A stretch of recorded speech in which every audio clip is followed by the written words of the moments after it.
welcome to another Sci-Fi Fantasy Saturday.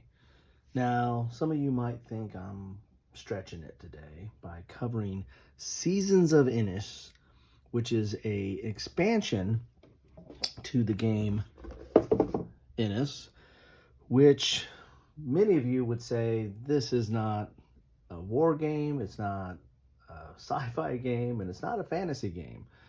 However, hear me out.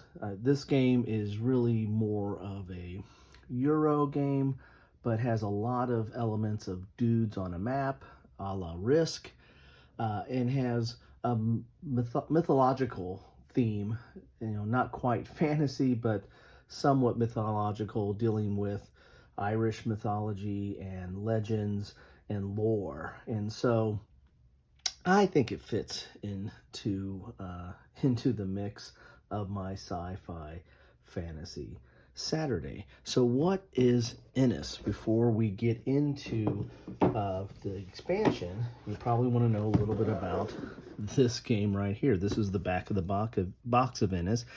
And as you can see, there's territories, there's cards, and there's minis. You've got some troops or dudes on the map, so to speak, and you've got some buildings, some sanctuaries and citadels and a capital that you put on the map as well.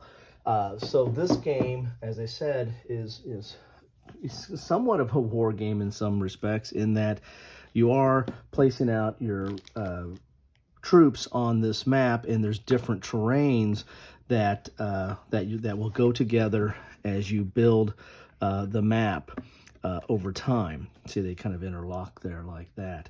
But there's all these different kind of territories, and these territories, when you capture them or control them, they're going to give you advantages. There's these cards here that are advantage cards, and they tell you what the advantage is when you're control that territory. And there's several ways to win, or at least there's 3 conditions in which you can win in this game, and a lot of the game has Euro elements in that you're going to be drafting these cards. These are your action cards, and you're going to draft these cards, and you're going to be dealt these, and then you're going to choose which one you want to keep, and then you pass, and there's a draft that goes around depending on how many players can play the game. The base game was 2 to 4. This game now is 2 to 5, so this adds a 5th faction to the mix.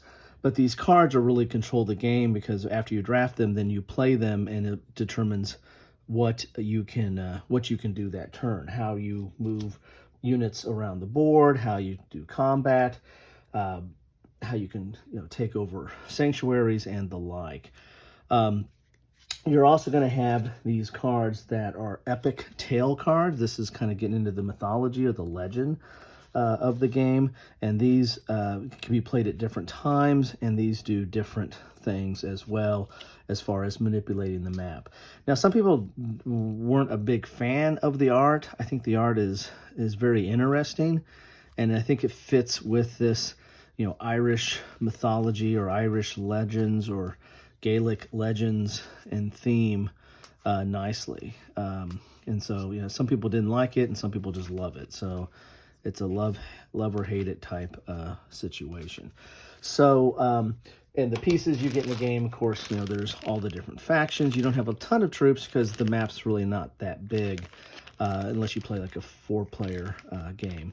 But there are, you get different factions on the board, and then of course you have the citadels and the capital, and these little brown ones are sanctuaries that also affect gameplay as well.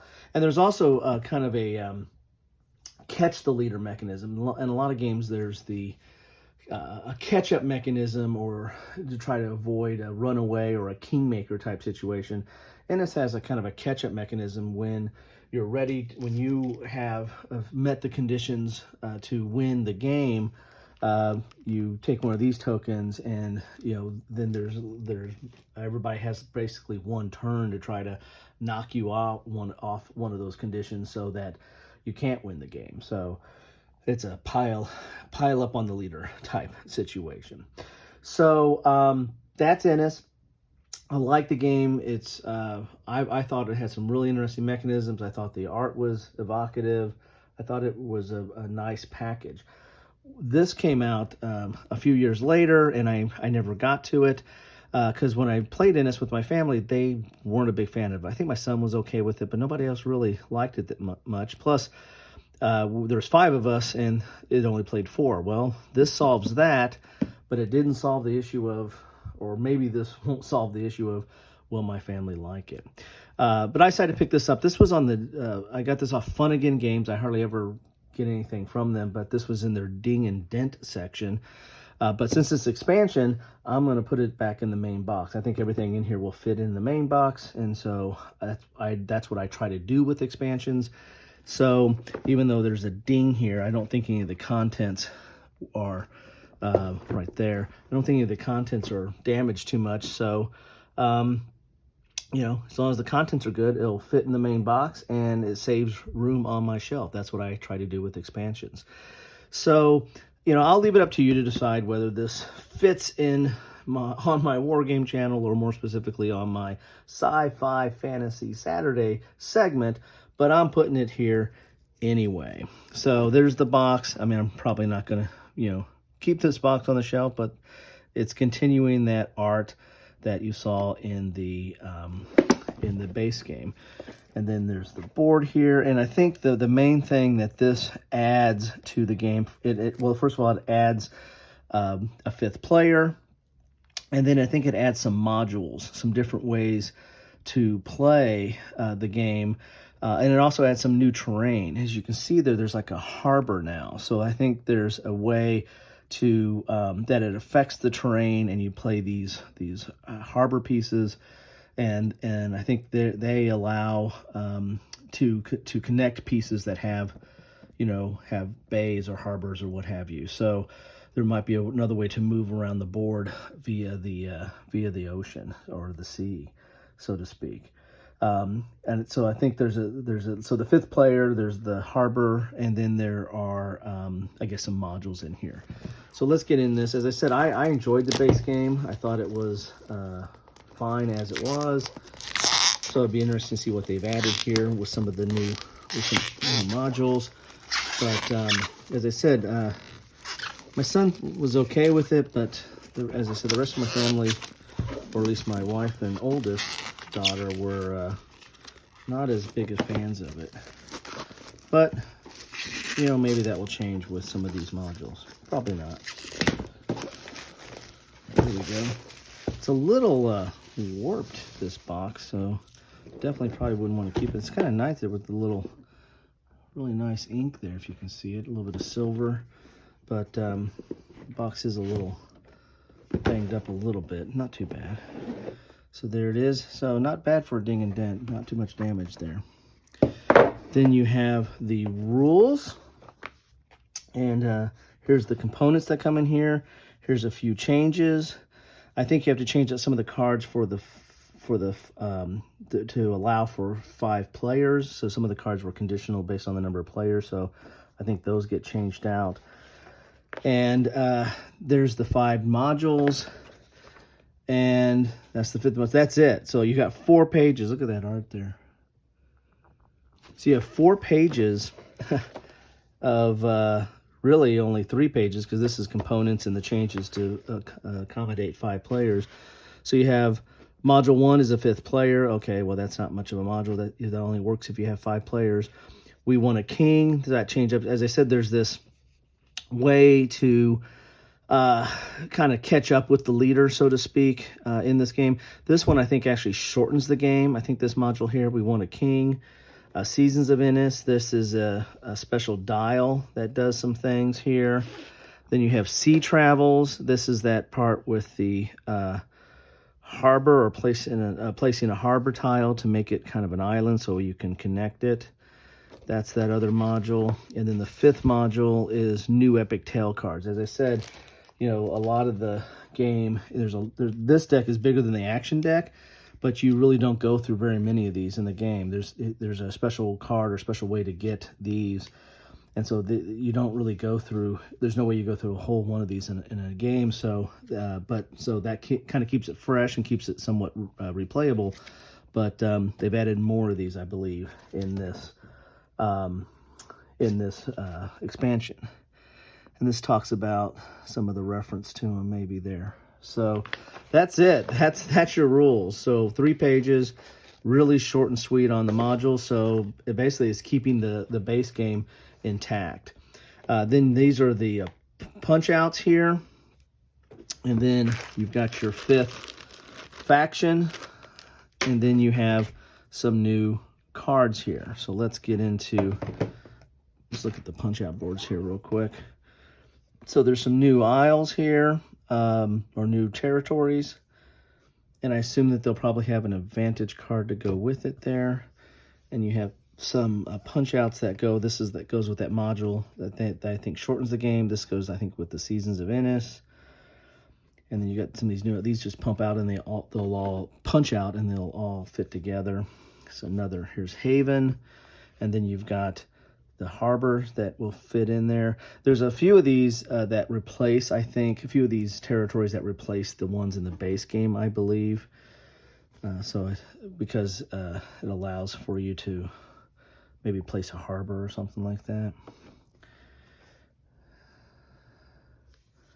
So a lot of this is just the new territories. Most of these are just new territories with these harbors.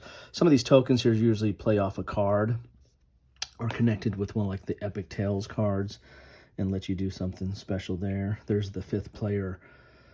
I don't know if they call that the Prince token or something, but that's the token that, once you pick that up, you're ready to win the game and everybody has to go after you. That's that Seasons of Innis dial that goes along with it there. Let's look at the cards here and see what kind of new cards that we have in this deck here.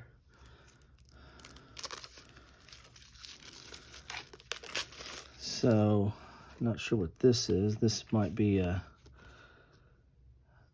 this maybe goes with that Seasons of Innis, maybe, because it's got spring, summer, autumn, winter. So maybe that goes with that module, telling you about what the seasons are.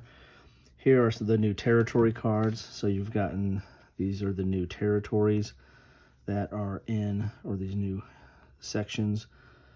So those cards go with when you take control of that region. Then we also have these are the new Epic Tale cards.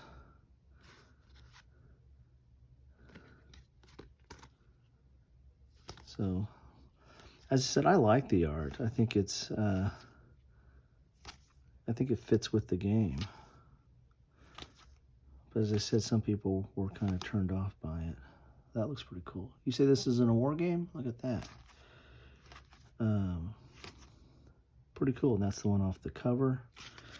Then you also have some new action cards. Boy, there's quite a few. There's more action cards here than there are in the base game. So I wonder if these are all, if you just use these instead of the old ones, or how that works, because there's quite a few in there. I know you probably had to add a few to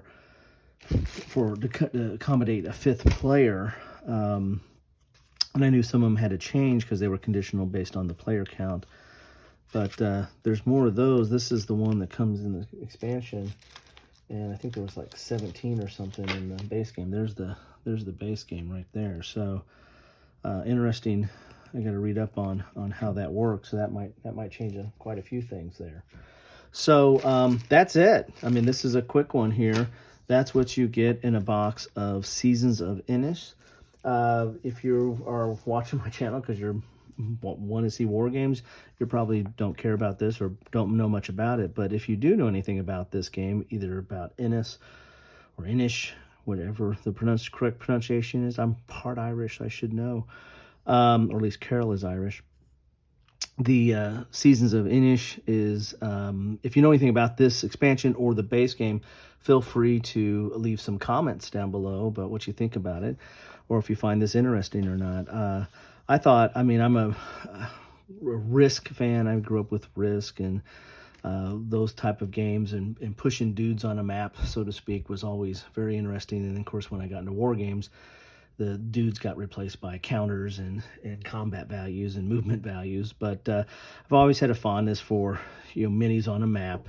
I never got into minis, in a real way, as far as war game minis, but the little plastic minis were always a weak spot for me. So this game plays different than your typical dudes on a map game with the card play and the actions, but it does have a feel of there's definitely conflict because the territories are close together. In order to win the game, you really do have to take the battle to the other side. It's really hard not to win without any kind of combat in this game. So the tight spaces and the necessity for combat for some of the victory conditions makes this kind of a quasi or pseudo war game in some respects, albeit completely ahistorical and possibly fantastic, fanciful. Man, I'm having a hard time pronouncing anything today. Anyway, that's what I have for you today. This is Seasons of Innis, or Inish, however the correct pronunciation is there. Let's put down the thing there, which is a expansion for Inish, the base game. I'll put it all in the main box. Thought I'd share that with you today, and love to hear your thoughts on it. Or if this doesn't interest you in the least, that's okay too. Thanks for stopping by.